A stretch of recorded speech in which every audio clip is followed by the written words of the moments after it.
मराठा समाजाला आरक्षण मिळावं यासाठी प्रत्येक गावखेड्यातून मराठा बांधव मनोज जरांगे पाटील यांच्या आवाहनाला प्रतिसाद देत मुंबईत दाखल झाला होता।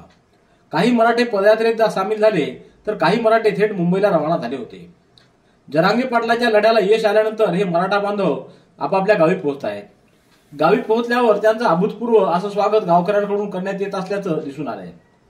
मराठा आरक्षणासाठी मुंबईला पायी गेलेले आणि आंदोलनादरम्यान जेलमध्ये गेलेले मराठा बांधव परत कात्नेश्वर इथं दाखल झाल्यानंतर गावकऱ्यांनी डीजे वाजवून आणि फटाक्याची आतिषबाजी करून त्यांचं जोरदार असं स्वागत केलं। तर महिलांनी रांगोळी काढून आलेल्या बांधवांचे हार घालून आणि औक्षण करून स्वागत केलंय। विशेष म्हणजे यामध्ये मुस्लिम, ब्राह्मण, सुतार, मातंग, न्हावी असे समस्त गावकरी सहभागी झाल्याचं दिसून आलं। यावेळी गावभर मिरवणूक काढून ग्रामपंचायतीच्या वतीनं जिल्हा परिषद शाळेच्या मैदानावर या सर्वांचा हार, शाल आणि श्रीफळ देऊन सत्कार करण्यात आला। यावेळी गावातील नागरिक, महिला आणि चिमुकले मोठ्या संख्येनं सहभागी झाले होते। दरम्यान या सवाद्य काढण्यात आलेल्या मिरवणुकीसमोर युवकांनी चांगलाच ठेका धरल्याचे देखील दिसून आलं।